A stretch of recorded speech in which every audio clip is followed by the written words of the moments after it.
Namaskar. The topic which we are going to discuss today, it is cabinet mission.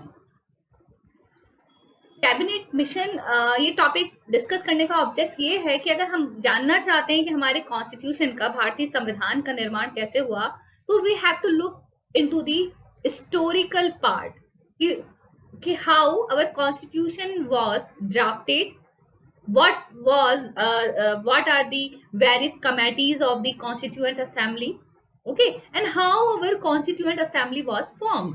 So whenever we are talking about these things, we have to know about certain things, we have to discuss certain things, and one of the most important part of that is cabinet mission.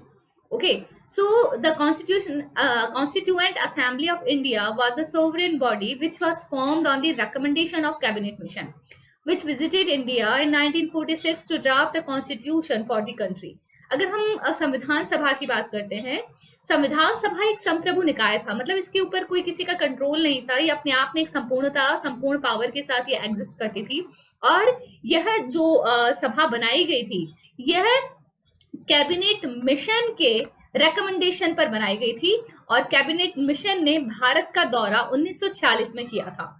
Okay, सो भारतीय संविधान को जानने के लिए cabinet mission का ये जो दौरा था, जिसकी वजह से हमारी संविधान निर्मात्री सभा एग्जिस्टेंस में आई, उसे हमें पढ़ना जरूरी है।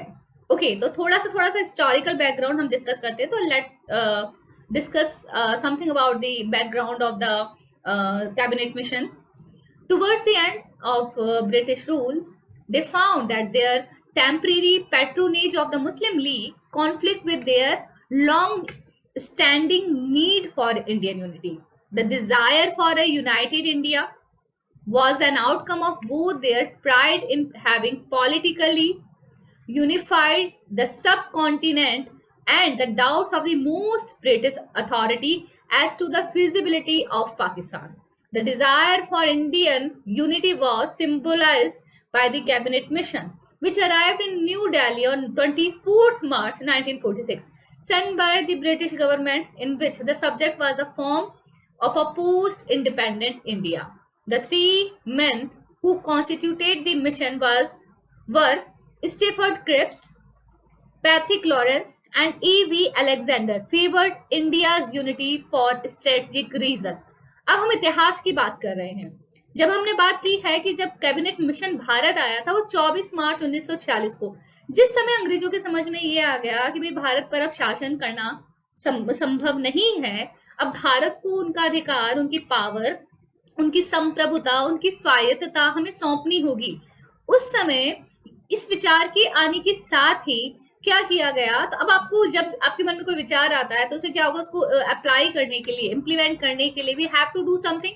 यह जो कैबिनेट मिशन था, ये 3 सदस्यों का एक समूह था जिसे भारत भेजा गया था।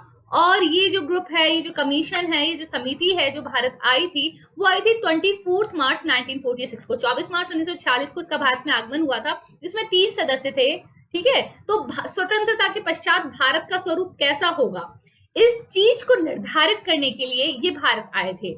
इसमें 3 सदस्य थे। ठीक है, तो महत्वपूर्ण नाम है इसमें तो जो Cripps, Stafford Cripps, Patrick Lawrence and E.V. Alexander. Okay, तो ये कुछ स्ट्रेटेजिक, कुछ नीति बनाकर ये लोग भारत आए थे। ओके, तो on 22 January 1946 the decision to send cabinet mission was taken. अब इसका भी बैकग्राउंड देखा जाए तो क्या हुआ था कि ऑन 22 जनवरी, मतलब इनका आगमन हुआ है 24 जनवरी को, लेकिन इसकी जो रूपरेखा रची गई थी, वो रची गई थी 22 जनवरी को। 22 जनवरी 1946 को the decision to send cabinet mission was taken, and on 19 February 1946 the British PM C.R. Attlee government announced in the House of Lords about the mission and the plan to quit India. Okay, Bharat को छोड़ने का जो 22 जनवरी को decision लिया गया कि cabinet mission Bharat जाएगा। 19 फरवरी को वहां के जो प्रधानमंत्री हैं, ब्रिटिश प्रधानमंत्री C.R. एटली ने ये अपने अब की जो गवर्नमेंट थी उसमें ये अनाउंस किया गया कि अब उन्होंने अपने एक प्लान ड्राफ्ट कर लिया है, तैयार कर लिया है कि वो भारत को अब छोड़ने वाले हैं। Okay, up on 22nd January 1946 the decision to send cabinet mission was taken, and on 19th February the British Prime Minister Attlee government announced in the House of Lords about the mission and plan to quit India. A high powered mission of 3 British cabinet Lord Patrick Lawrence, Secretary of State for India, the Stafford Cripps, the President of the Board of Trade, and A.V. Alexander, the First Lord of the Admiralty, reached Delhi on 24th March 1946. तो ये अभी तक जो हमने देखा था उसकी summary है कि 22 जनवरी को सबसे पहले ये निर्धारित किया गया कि कैबिनेट मिशन भारत जाएगा। 19 फरवरी को इसी के रिगार्डिंग ब्रिटिश पार्लियामेंट में इसकी घोषणा की गई और उसके बाद 3 सदस्यों की एक कमेटी बनाई गई, ठीक है, जिसमें कौन कौन था? उसमें था लॉर्ड पैट्रिक लॉरेंस, ठीक है, उसमें थे सर स्टेफर्ड क्रिप्स और जो तीसरे थे A.V. अलेक्जेंडर। ओके, तो इन तीनों सदस्यों को जो कि महत्वपूर्ण पदों पर आसीन थे उन्हें भारत भेजा गया, दिल्ली भेजा गया 24 मार्च 1940 को। अगर हम मिशन की बात करें तो मिशन का प्रपोजल क्या था? The mission proposed to secure an agreement on the method of framing the constitution to the discussion with elected representative of British India and the Indian state on proceeding and preparing proposes to set up a constituent body. इसका जो पहला और महत्वपूर्ण proposal था कि एक constitution body तैयार की जाए। ओके, तो मतलब बेसिकली ये एक वो उपधारणा थी या फिर एक वो आइडिया था जिसने हमारी कॉन्स्टिट्यूएंट असेंबली को जन्म दिया। Proposes to set up an executive council with the support of the main Indian parties. Okay, अब ये हमने पढ़ा है प्रपोजल में क्या था। Okay, अब हम पढ़े पर्पस क्या क्या था। अब इसमें इसके अलावा भी बहुत सारे कुछ पॉलिटिकल मुद्दे थे जो कैबिनेट मिशन सुलझाने आया था। To resolve political deadlock between the Indian National Congress and All India Muslim League at their stance to prevent a communal dispute whether British India would be better off unified or divided. अब अभी तक तो Bharat British Bharat था, उसका division नहीं हुआ था, विभाजन नहीं हुआ था। लेकिन अगर आगे की बात करें तो यहाँ पे मुस्लिम लीग अधिकांश मामलों में समर्थन नहीं दे रही थी। स्वतंत्र भारत के प्रधानमंत्री की होड़ में पंडित जवाहरलाल नेहरू भी थे और जिन्ना भी थे। दोनों ही अपने अपने जो पॉलिटिकल सेटिस्फैक्शन की, अगर राजनीतिक संतुष्टि की बात की जाए तो पदों को लेकर संतुष्ट होना चाहते थे, ठीक है। तो अब यहाँ पे the Congress party wanted to obtain a strong central government with more powers as compare to state government. Congress क्या चाहती थी? उनके पास अधिकतम पावर हो, ठीक है, सेंट्रल में पूरे देश की कमान उनके हाथ में हो, ठीक है, और किसके कंपैरिजन में, अगर जो राज्य हैं उनके कंपैरिजन में सारी पावर उनके पास होनी चाहिए। Comparatively they must be more powerful than the states. दूसरा, All India Muslim League under Jinnah wanted to keep India united but with political safeguards provided to Muslim such as guarantee of parity in legislature. Okay, अब Muslim league ने कहा ठीक है भाई, हम भारत के साथ ही रहना चाहते हैं लेकिन हमें पॉलिटिकल सेफगार्ड चाहिए, ठीक है, हमें गारंटी चाहिए, हमें पैरिटी चाहिए, गारंटी ऑफ पैरिटी चाहिए इन द लेजिस्लेचर, ठीक है। अब उन्हें भी पॉलिटिकल सेटिस्फैक्शन चाहिए, कांग्रेस को भी यही चाहिए। तो दोनों के यहाँ पे आके अब क्या हुआ कि on 16 May 1946 the plan was announced and preceded by the Shimla conference of 1945, ठीक है ना। अब रिकमेंडेशन क्या दिया, ये सारी जो बातें थी इनको सुलझाया कैसे गया। The unity of India had to be retained. It proposed a very loose union of all the Indian territories under a center that would control merely defense, the foreign affairs and the communication. The union would have the power necessary to raise the finance to manage these subjects. ठीक है, तब अब यहाँ पे union को power दे दी कि वो finance related matters जो होंगे वो डिस्कस कर सकते हैं, उनके पास पावर रहेगी। लेकिन जो बाकी जो जनरल पावर थी वो टेरिटरीज के जो थी उनके पास, मतलब डिवाइड करने के लिए कुछ जैसे डिफेंस, फॉरेन अफेयर्स, कम्युनिकेशन, इन मामलों को मतलब डिवाइड करना उन्होंने शुरू किया कि भाई कौन किसे संभालेगा। मतलब आइडिया दिया गया था, एक ग्राउंड लेवल तैयार किया जा रहा था। All the subject that other than the union subject are residuary power would vest in the province of the British India. The princely legislature would then elect a constituent assembly or a constitution making body, with each province being allotted a specified number of seats proportionate to its population. जनसंख्या के आधार पर जितने भी अब province थे, ठीक है ना। भारत की स्वतंत्रता के समय देखिए, भारत जब स्वतंत्र हुआ था उस समय जो पूरा भारत था वो करीबन 17 प्रोविंस में डिवाइडेड था, ठीक है। आज जैसे हम कहते हैं कि आज भारत राज्यों में डिवाइडेड है, उस समय प्रोविंस हुआ करते थे। तो at the time of independence करीबन 17 राज्यों में भारत, प्रोविंस एरियाज में भारत डिवाइडेड था। तो हर प्रोविंस को वहां की जनसंख्या के अकॉर्डिंग कुछ सीट अलॉट की गई, ताकि संविधान निर्मात्री सभा में उनका प्रॉपर रिप्रेजेंटेशन हो पाए। The proposed constituent assembly was to consist of 292 members. ठीक है, तो उन्होंने जो इस हिसाब से जो नंबर लगाए गए कि इस एरिया को इतना दिया जाएगा, इस प्रोविंस के से इतने लोग रिप्रेजेंटेटिव होंगे, इस प्रोविंस से इतने लोग रिप्रेजेंटेटिव होंगे, तो टोटल मिला के जो नंबर थे जो सामने आए थे वो 292 थे। ठीक है, from British India and 93 from Indian state. ठीक है, 292 members from the British India and 93 from the Indian state.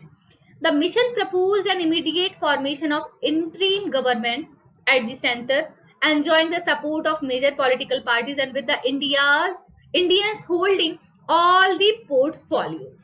उसके साथ कि भाई इमीडिएट जैसे हम पावर ट्रांसफर करेंगे तो एक बार को तो गवर्नमेंट चाहिए, उस समय गवर्नमेंट कौन सी होगी, प्रपोजल उन्होंने दिया।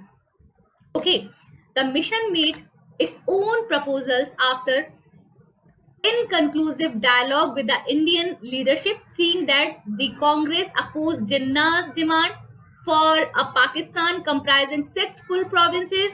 The mission proposed a complicated system for India with 3 tiers: the provincial, grouping and the center। तो यहाँ पे जो मिशन का जो प्रपोजल था थोड़ा सा कॉम्प्लिकेटेड था। उन्होंने क्या किया था, 3 भागों में से डिवाइड किया था, province, provincial, grouping and centre. The centres power was to be confined to foreign affairs, लेकिन जो सेंटर की पावर थी वो सिर्फ किस तक लिमिटेड थी, foreign affairs, defence, currency and communication. इन 4 मामलों के जो अधिकार थे वो सेंटर को दिए गए थे। The main objective of cabinet mission was to find out ways and means for the peaceful transfer of the power in India, to suggest measures for the formation of a constitution making machinery and also to set up the interim government।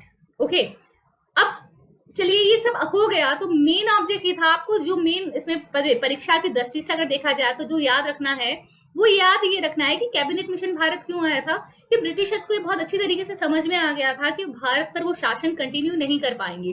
जब उनके द्वारा भारत पर शासन continue नहीं, तो उन्हें कहीं ना कहीं तो पावर थी वो ट्रांसफर करनी थी। पावर को ट्रांसफर करने में जो मेन मुद्दा था वो था कांग्रेस और मुस्लिम लीग के बीच के जो कॉन्फ्लिक्ट थे, जहां दोनों ही अपनी अपनी पोजीशन को सिक्योर करना चाहते थे। ठीक है, तो इसमें कहा गया था कि अगर प्रॉपर रिप्रेजेंटेशन अगर मुस्लिम्स को दिया जाता है, जिन्ना को दिया जाता है, तो उस समय भारत का विभाजन नहीं होता। ठीक है, अगर नहीं दिया जाता तो एक पाकिस्तान की कल्पना की गई।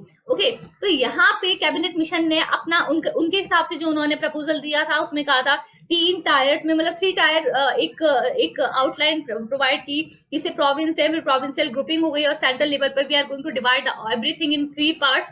आज भी देखा जाए तो हम कई भागों में विभाजित हैं, ठीक है, लेकिन सेंटर पे हम एकीकृत हैं। ठीक है, भारत की सरकार है, राज्य की सरकार है, ठीक है, डिस्ट्रिक्ट लेवल पे आपको म्युनिसिपैलिटी मिल जाएगी। लेकिन उसके बाद में क्या था कि इस तरीके का नहीं था, उनका जो थोड़ा प्लान था थोड़ा सा डिफरेंट था। ओके, अब जब उन्होंने ये प्लान दिया तो उसका रिएक्शन क्या हुआ। Through the scheme the British expected to maintain Indian unity, as both they and Congress wanted, and also providing Jinnah the substance of Pakistan. The proposal almost satisfied Jinnah's insistence on a large Pakistan, which would avert the moth-eaten Pakistan, with the mostly non-Muslim districts in Bengal, Punjab being partitioned away. By holding the full provinces of Punjab and Bengal, Jinnah could satisfy the provincial leadership, who feared losing power if their provinces were divided. The presence of large Hindu minority in Punjab and Bengal also provided a safeguard for the Muslim minorities remaining in the mostly Hindu provinces. अब ये जो main मुद्दा आ गया था वो हिंदू और मुस्लिमों के बीच में आकर अटक गया। ठीक है, अब यहाँ पे जब ये कहा गया कि जब उस समय के दौरान जब पार्टी अड़ गई अपने अपने पॉलिटिकल इश्यूज को लेकर, तो फिर उसमें ये आइडियाज दिए गए। और इसके बाद देखते हैं कि कल की जो अपनी लास्ट क्लास थी, हमने उसमें क्या देखा था, उसमें हमने यही देखा था कि इसके बाद जो independence act, Indian independence act 1947 existence में आया, उसका मुख्य प्रावधान क्या था, ब्रिटिश भारत और British India is going to be divided in 2 parts, India and Pakistan. तो जो भारत था वो किस 2 भागों में विभाजित हो गया, भारत और पाकिस्तान, ब्रिटिश इंडिया इन 2 भागों में विभाजित हुआ। तो ये एक आउटलाइन उन्होंने प्रोवाइड की थी। तो इस तरीके से जो कैबिनेट मिशन था, ये अंग्रेजों से भारत सरकार को, जब अपनी जो पावर, भारत में अपनी खुद की सरकार बनी, भारत के पास पावर फिर से आई, उसके लिए भेजा गया एक लोगों का ग्रुप था। तो mission is basically a committee of 3 person, ठीक है, जिसे ब्रिटिशर्स ने भेजा था अपने कुछ प्रपोजल्स के साथ, ठीक है। तो ये आज का लेसन था। आगे कॉन्स्टिट्यूएंट असेंबली किस तरीके से गठित की गई, how our constituent assembly was form, we will discuss in our next lecture. Thank you so much.